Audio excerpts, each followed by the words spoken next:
And welcome back to the Revival Lounge. I think we're on episode 5 now. Of course, with me we have the wonderful Funky Tiger Cards, the main man himself, Hey guys, Sam. what's going on?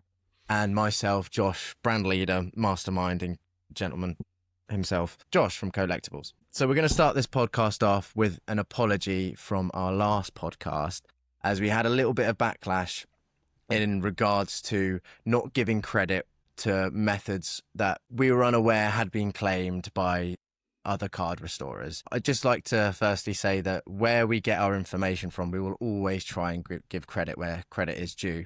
I myself, I'm not part of any community forums, I'm not part of any Discord groups or anything. I like to find things out for myself. So things I play with, I don't always show on social media. And I will talk to Sam about it, or I talk to fellow one-on-one with people, but I don't always share everything that I do. And sometimes I'll bring it up on the podcast kind of thing. But it doesn't mean that I'm trying to discredit anyone or trying to steal methods. I feel like what we're trying to achieve here is we're sharing knowledge with the grand community of restorers. It's what this podcast aims to achieve. We don't want to steal methods and promote them as our own. That's not what we're doing here. What we are doing is sharing knowledge that we either create or learn along the way to people who may not have heard it before. And we don't know if you've heard it before because we're not on social media 24/7 watching everyone's things. And so I'd just like to apologize on that and clear that side of things up. I'm not sure if you have anything you want to say on that.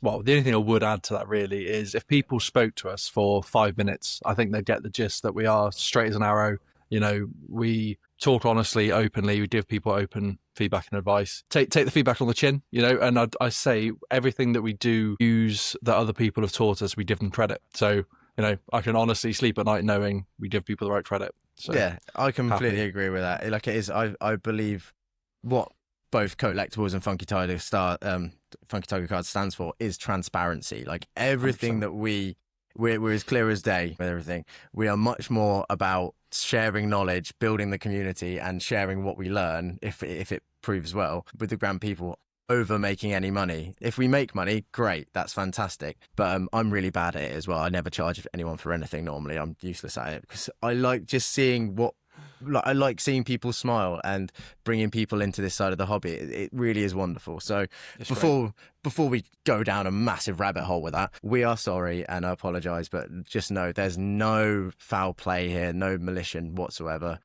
We just want to share the love as always. But anyway, what we do not love is creases, and that is what our main topic of this episode is all about. They are a pain and an absolute nightmare. In our previous episode, we talked about dents and obviously the card composition, and that's very much a dominant thing here with creases as well. So dependent on the era of card stock, where the crease is on the front or back, it all matters when dealing with creases. There's a lot of new things that have been coming up, heat presses and things like that to help aid in tackling creases, but overall it is really difficult. But Sam, where do you find the easiest creases? Where do you find the most difficult creases? What's your honest opinion on creases? So it depends is the honest answer, right? And at the weekend, you know, card shows, people ask me, right, I want to buy one of the kits, do I want to fix the crease? I'm like, oh, have you got the card there? Then show me, and it's battered, right? So I think the first thing to talk about is types of creases, what to expect from treatment, right? And then we can talk about later on like how we go about doing it. Yeah, because this is something that we had with the Revival kits when we first launched.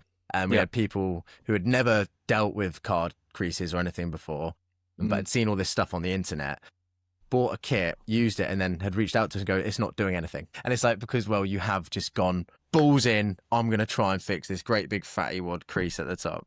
But sorry, I digress. No, you're fine. And the analogy I use, right, is you're learning to drive a car and you've just hopped in a Ferrari. That's sort of like where you've gone to. I completely agree. Yeah. So in terms of creases, you get the normal creases where like the card fibers are sort of smushed together and they've got those ridges and all the bobbles that you'd see. The other one that I see a lot of is delaminations. So rather than it being smashed together, it's where the card layer's lifted off. Yeah. And they look sometimes quite similar, but it's about understanding like how to go about sort of treating them. Yeah. Which again we'll cover. In terms of ease, anything off the hollow surface is easier, and anything on the back of a card is usually easier because it's paper you're trying to unsmush rather than hollowy, plasticky stuff, right? That's what I find easier. The way you go about doing it, pretty much the same, whether it's front or back.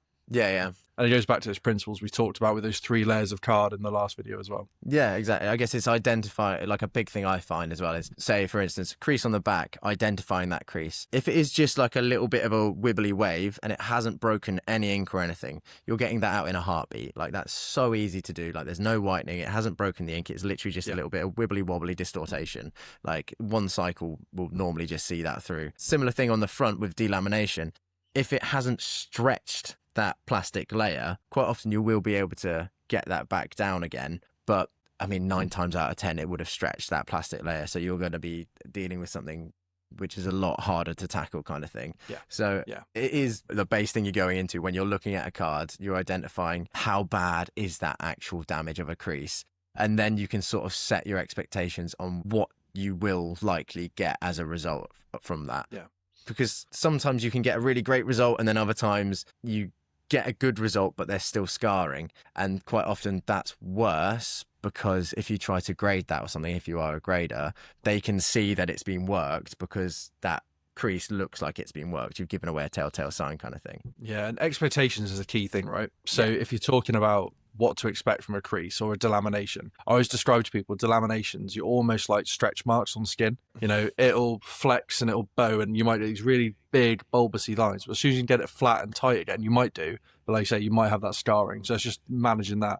And also, I've got a great card here, is something I always get asked at shows, is, oh, can you fix this? And hopefully you can see that there in the light, but this card here I've sort of smashed around a little bit, but you can see along here there's whitening. This is a gold star. Umbreon on it. This is an antique cover fossil, right? But what I'd say to people is, okay, yes, you could work that crease, but because it's got whitening on it, that's the paint chipped away. So if you start using tool work on that, whether it's, you know, wet, dry, whatever, you're going to make that worse. And the analogy I liken it to is if you were sanding plaster on a house that was already flaking, you know you're going to chip more off. Yeah, so absolutely. I just say, leave it alone. If you're going to do anything, do your 2 sprays, don't touch it with tool work, and just try and get it flat.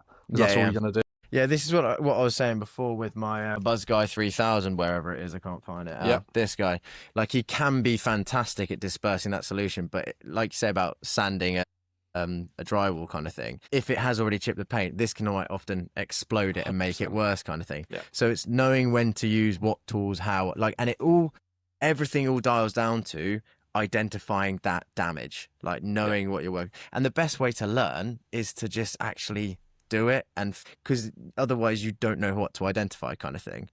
And I think what I'd like to put on this podcast right now is a challenge both to the general public who want to try restoration, but also content producers for restorations. And for the actual people having a go, I want you to just manage your expectations in terms of what to expect. But the content producers, please, especially when it comes to creases, I see it all the time, is the pictures sometimes glorifying what's actually achievable. And what I mean by that is that the angle on the photos isn't always the same. And it was something that I picked up in the Card Care Academy about how to edit photos. And you'll notice that on my page that they've changed slightly. Sorry, where did you learn that from? You learned that from... was the Card Care Academy on Discord. Card Care Academy. A brilliant group though, aren't they? We love the Card Care Academy. It's great for like tips and tricks, and editing photos has upped my game immensely. But a big thing is about the angle on photos. So especially in crease cards, I see a lot of people will take a before photo looking horrible, and then they'll take another photo when the card is wet. Or when the card is at a different angle or a different light. So it's sort of not representing fairly what's been done. And that's really important because it misleads people what to expect. So this is the thing, like when people do that, like I get you want to show off your results and things like that. And you like, it's completely cool. But because card restoration is relatively new and there's new people coming into the hobby every single day, and then they're having these unrealistic expectations, they'll give it a go, fail, and then they leave the hobby because they don't want to get into it because they're not reaching these things. It's demoralizing for other people, and some people do back out, and that's what we want to try and avoid, especially in what we want to announce, is that, like, setting real expectations, because we want as many people to enjoy this side of the hobby as possible. And yeah, I see a lot of those. And once you know, you can sort of see like, yeah, no, that's not exact. Or I'd love to see content creators show the fails, show what led them to this point, kind of thing. Like all the things that, like, oh, this one messed up. Like I've had a few times people have sent me a message, oh, I've absolutely wrecked this card. And we've had a laugh about it, because that's what you should laugh at, things like that. That's what it's about. The learning process shouldn't be a demoralizing one. It should be a fun one. So and then on to the next thing, kind of thing. Don't be defeated. Yeah, keep plodding on and keep an eye out for dull looking after photos. So if you've got a hollow card that looks really shiny and hollowy, and on the card behind it looks dull, and that's a wet card. Yeah, that will make it immediately. Lighting is a crazy thing. It certainly does. But yeah, so that's the key things to understand: identifying the damage, expectations, realistic expectations. And I know Sam has prepared, here's some little arts and crafts for us, which I think is brilliant. These are some brilliant ways to highlight what we're actually trying to achieve, how to work a card. Yeah. So I didn't realise this. I was chatting to a couple of people, and this is sort of like composition of creases and how to go about looking at them. And then I think everybody at some point in their life has had a go at removing creases, because every time you've had a package delivered, there's always a bit of tape that, I don't know about anyone else, but I always do it, that's always had a loose bit, and you start fiddling around with it. That's pretty much a crease, right? Yeah. So I've got acrylic plate here from the Revival kit, and I've just stuck a little bit of brown parcel tape over each side. What I wanted to show you was sort of how you'd go about using it if this was a crease on a card. Now, I've got something else to show in a minute, because obviously a Pokemon card hasn't got an acrylic back on it. Yeah. But the premise of treating it is very much a similar thing. You've got a plastic surface or a very thin polymer which has delaminated and is showing a crease. So it effectively is a perfect example. Yeah, exactly. So what I'm going to do on this one here, right, is, and hopefully I'll just align the light to get it a little bit better. So you can see all the way along here. I mean, this one really is like a delamination, to be fair. But what you see some people doing in videos is they literally just smash across it like that. And what I've done there is I've made that crease bubble a micro crease, and you will never get that out, right? So instead of it being like a curved crease like that, I've just made it into a sharp thing like that. Yeah. Or I've made it so it's slightly flapped over, perhaps. But again, it's not coming out. I've tightened everything up. It's just going to stay like that forever. That's it. Everything has become compressed and tight together. Yeah. Like that's the... So if I keep doing that across here, nothing is going to get any better. I'll just smash across it. Nothing's really going to work, right? No. But that's fine. On the good side, this is I don't know, that little bit there, little bit on there, it looks kind of better. But on this one, right, so this will show you what I want people to start doing with creases, and this is just what I found best results with card mist and how I go about doing it. So after a card's like appropriately malleable, all right, and we'll come on to prepping a card in a bit, but what I do is, and this is a big tool, is work from the outside of the crease into the middle from both sides. I'm not going straight down, and this is onto like an acrylic plate. So the acrylic plate, card, and then like a penny sleeve or something similar, right? And literally all I do is go to the side of the crease like that. So you're working from the side of it, not straight down, and you just do small movements of working in, massaging out. Spin around the other way. Just coming through all right. I'm just locking in on doing what I'm doing. I believe so. Yeah. Cool. Locking in, focusing, and then you go like that. And sometimes what you'll find is it might not improve straight away. It might take a couple of cycles to start improving. And I found with creases, you don't necessarily have to dry them out fully to get the same results. You can dry it, and then put it back through again, and then do that. And at this point, you do have you have a protective sleeve over the top of it, don't you? And you're just I wouldn't do this straight onto it.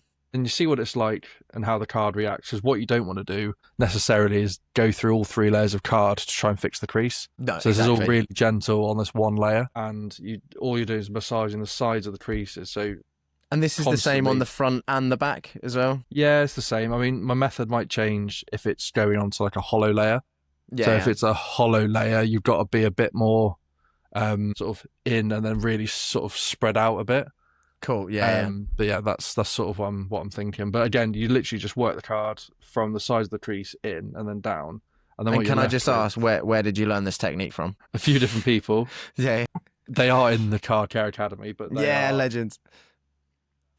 It's just videos and tips and tricks, because some people have their own unique way of doing things. Cool. So I like to ask, how do you tackle creases? How do you tackle creases? And then I sort of bring it to how I do it and sort of try and tweak what I'm doing. Cool. Because it will very much vary on what card it is. Like you say, the era of card, plastic front, paper front, shining card, gold star. It's all slightly different. And but this is why, this is what I'm thinking. it's like I'm tackling a lot of one piece cards. I'm getting a lot of people sending one piece cards to me at the moment. Yeah. And I've gone and bought a lot of one piece cards to try and replicate damage on before doing it, because they are different. I can't stress enough how much it benefits to just have some dud cards. And even if you're working on something, before you go onto it, just replicate it first or a few times, and then give it a go before you actually go on to the main event, so to speak. 100%. It pays off so much doing it that way, especially because one piece cards are they're super rigid. They're almost protected on both sides. Like, it is a different kettle of fish, but the main premise is the exact same, and how you identify the crease is still the exact same. The only thing that's different is working the actual card stock. 100%. And what you find then, so I've just been like plodding away. Sorry, I was literally just so engrossed in that. If you just use this like long line as an example, right? So we've lessened that, so it was really wide, but now we've made it narrow. We've worked it from both sides, but it's not that like little sharp micro crease. It's now just a gentle line there. What I'd then probably do is stop. So you've done that through a couple of cycles, and then you'd flip it to working into a pad. So we talk about prep in a minute, but you'd have a pad, and this is the same thing on a more realistic example. So cool. I've made a card sandwich and sort of done, right, here's an area on the front, and just to sort of show you that it will go through to the back. Cool. So you do the exact same thing, right? You'd massage it from the side of the crease, but just pick an area. Let's go for this one up here. So you'd sort of massage the side of the card, and this is, again, you're not trying to go all the way through it. You're trying to massage the edge of the crease, spin it around. This is all for me because I'm left-handed and difficult. Yeah. And then what you want to do is you might swap to a different tool. Like, I quite fancy the clay ball tools, the metal balls. Yeah, I'm with you. But similar thing, I'll just use the circle end of this. But then you can start to sort of massage down. Okay, so from the middle out. Yeah, so rather than going, because at the moment I've just been doing flat out, this is when you start going a bit more down, put a bit of pressure down.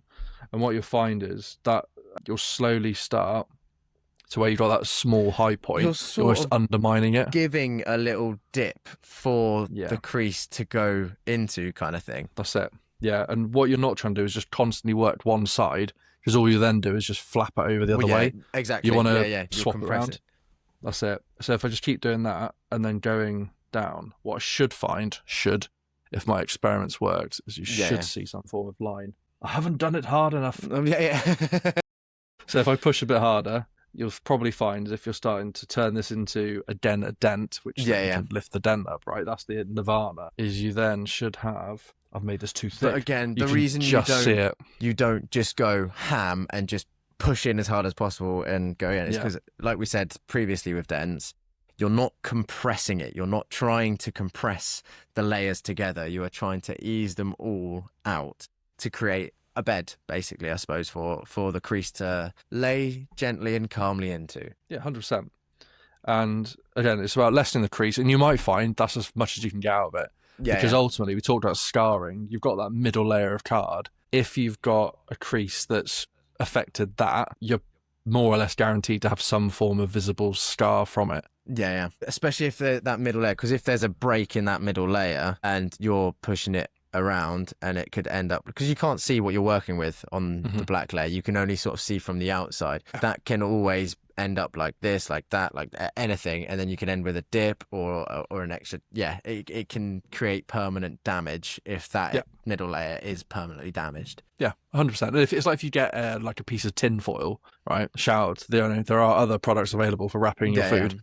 Where do you get the tin foil from? Can we just give credit to the local supermarkets? Cool. And I don't know actually if we can mention supermarket's name on this. I don't think we can.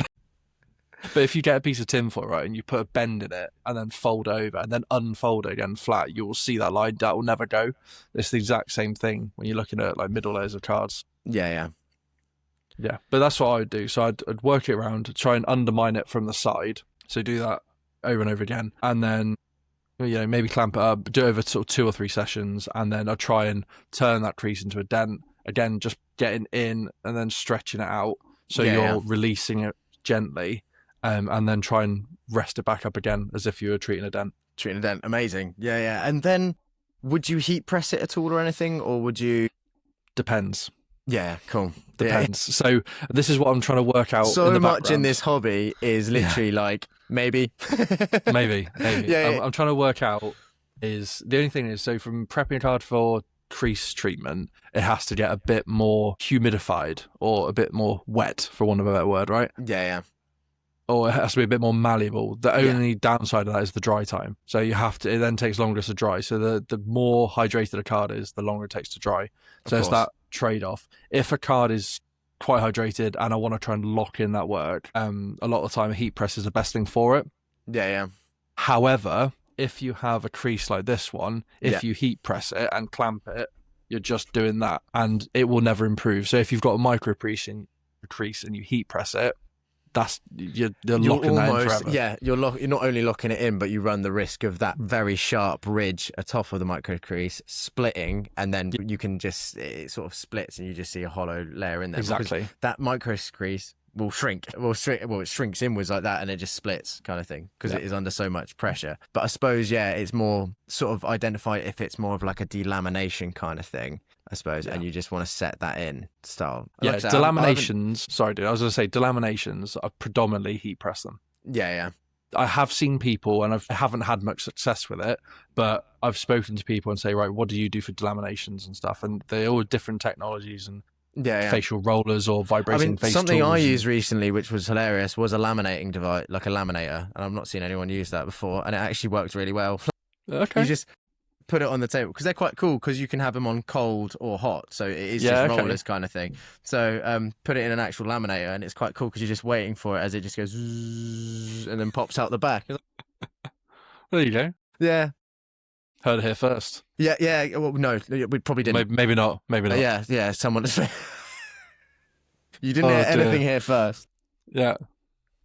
So delaminations, right? So there's different ways of doing it. And I know some people have the revival kits and go, I want to treat this. And go, okay, it might not be possible because usually you can either fix creases or delaminations with either heat or moisture. But if it needs heat, adding moisture to it will make it worse.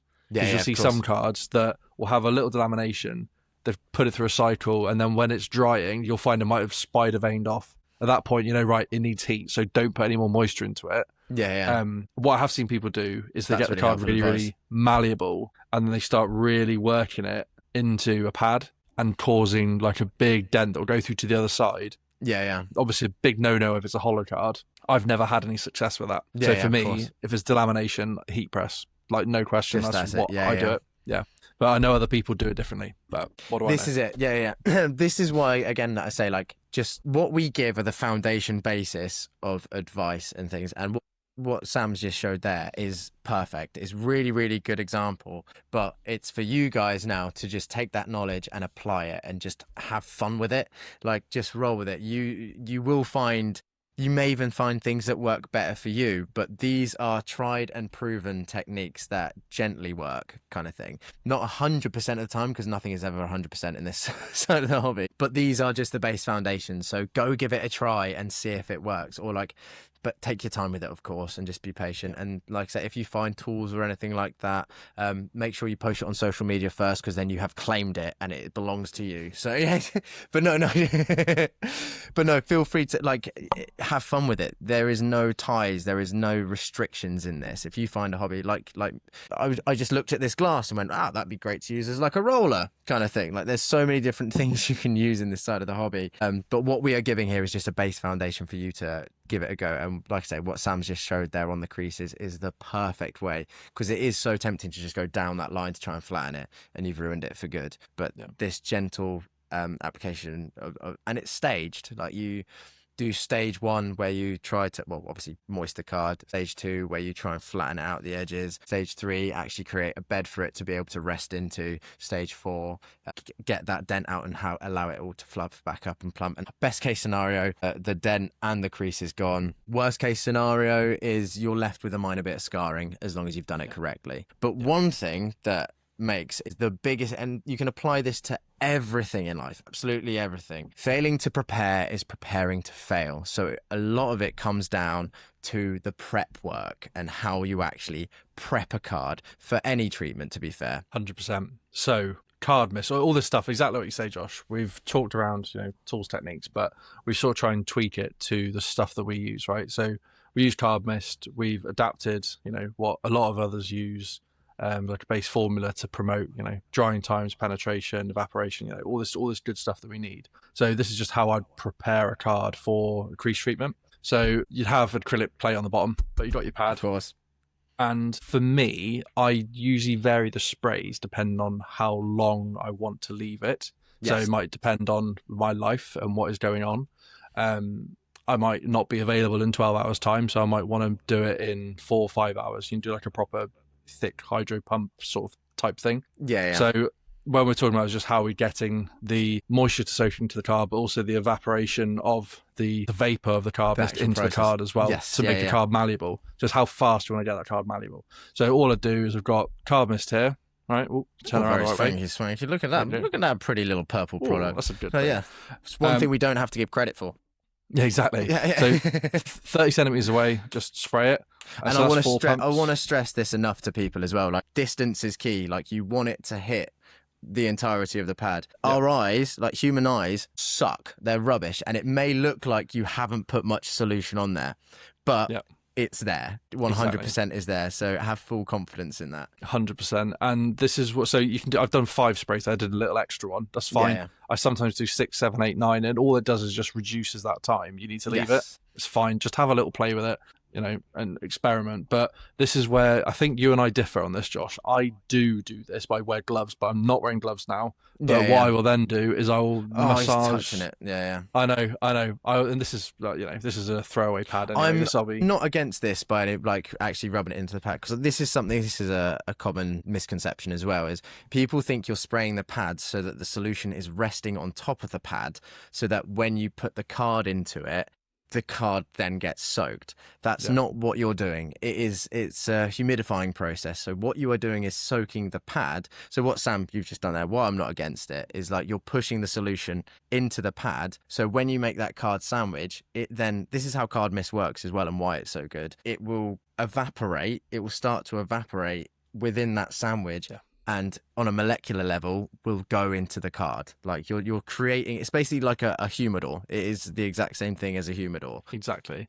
You're not trying to soak the actual card, you're trying to soak the pads so that it can have this whole beautiful chemical. Should we create a cool name for it? That's something we could take credit for. We should do that. Yeah. The undulating process or something. I don't know. Yeah. Might need work. Yeah.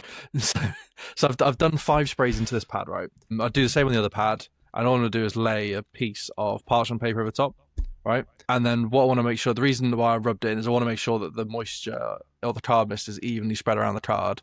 And it's the exact same with this. Because if a pad is really, really wet, as soon as it comes into contact with baking parchment, this baking parchment can sometimes crinkle up a bit. Yeah. As it's doing now, it will soak up the moisture. So I want to make sure it's really flat. And what I want to avoid is any bits like this. I don't know if you can see that there, but there's a small little groove. Like a groove, yeah. I don't want that. So if it's not smoothing out, I'll replace it with another sheet, because I don't want anything imprinted onto the card. Cool, clever. Yeah. It might just be my own OCD, whatever. No.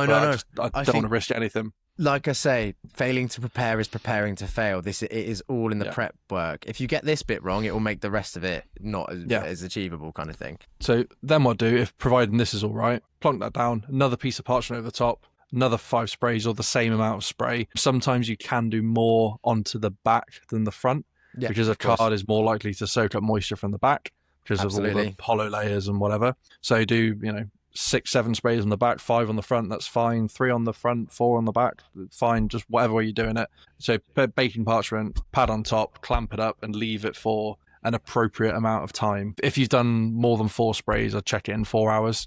And you should be able to get a really nice, wiggly card that feels very cold, which means it's very hydrated. Ready to be worked, kind of thing. And that is it. And also making sure your plates, always clean your plates and pads, kind of thing. Mirror Coat is great at cleaning both plates and pads. It's a non-reactive solution, so it won't react with anything in the pads at all. It actually benefits. It prevents dust building up and everything like that. So keep everything in your workspace clean and tidy, because our biggest enemy is dust and other contaminating particles. They are a nightmare, especially in the prep process. But if you get that prep process right, then you and everything, but your end result will be chef's kiss. Absolutely beautiful. But I think that covers everything on Creases, to be fair. That is all dumbed down and all good to go. If anyone has any feedback or anything, as always, please let us know, because we love to make episodes for the people. We're obviously going off of what we've had troubles with and what we wish we could have heard when we first got. Oh no, sorry, we did hear lots of stuff actually while we're talking about, yeah. But yeah, is there anything else you'd like to add at all, Sam, or are you? I'm just looking at my list. I think we've covered it. Yeah. As I say, we've given you some tips. We've given you stuff to look out for, both in the expectation space from what you can expect from a car, but also what to look out for in others' posts. You know, I'd implore you to look at, you know, I know, Josh, you've posted some like failed pictures. I've posted some failed pictures, or just stuff that I thought would have improved more but didn't. So like the Latios, the Lovebirds card, I got some of it out. Oh, the only thing I haven't said as well is creases on textured cards. Yes. So let's go back in focus a little bit. So they are very, very difficult because you've got that resin top on it. Yeah. So if you've got a crease on a resin card or on a textured card, it's very hard because you need to get the crease out and then almost try and mirror the texture back. Of course. Managing expectations on creased cards, on textured cards. Yeah, I think that's very, very true. Yeah, I'm glad you brought that up about textured cards. To be fair, textured cards are normally more resilient and you're less likely to find a beaten up textured card unless someone's actually properly done a number on it. They do still exist, obviously, but I have to say I haven't seen them as much. What I have seen is dents and roller lines and other things like that. In the very simplest answer, right? So if you imagine, just before we go and wrap up, you've got this here that I'd used before, right? If you imagine a textured card, might be like this, all the way down. Yeah. Some very beautiful around the ridges of the card. There, yeah, thank you, mate. No, nice to do. Effectively, you're trying to do exactly what we've just covered in between those resin lines. That's pretty much what you're trying to do. Yeah. So you can see why automatically that makes it more difficult, because It's they're very also much not as intermediate. wide as that. Yeah. Yes. So, and as Pokemon evolves as well, those lines are getting thinner and thinner and thinner and thinner. Like their technology to making the resin print is getting finer and finer, which may make it easier, may make it harder. We're yet to see. But well, you say that. Sorry, the golds, the quality control on the Gold Star Charizards, and the recent Gold Star has been shocking. You see all those little resin dots? It's because they've put such a thick part. Like I had someone come up to me at the show on the weekend and show me a Gold Star Charizard, and he's like, they're so difficult to grade. And I showed him under the microscope exactly why. And I was like, as that resin cures, it obviously cools down quicker in like the bottom than it does the top. So as it dries, it will create a crack in it, kind of thing, because that bottom layer hardens up whilst the top layer is still drying, and then it just creates a crack in it because it can't. Yeah. But the thin texture they've got, it's just when it's big pools of it, that's when they wrecked it. But it's a learning process. Will they learn from their mistakes? Probably not. Probably not. But yes, thank you for joining us on another wonderful episode of the Revival Lounge. It has been lovely to have you all here, and it's been lovely to speak to Sam again, of course, with his cool little arts and crafts now coming into it, which is awesome. There you go. No, cheers, guys. Thanks for joining. Remember to subscribe, comment your favourite, I don't know, thing that we've stolen from something else, and share love. Knowledge is power. Spread love and live your life the best life you can possibly live. Love. We'll get better at these outros one day, I swear. Love to you all. See you later.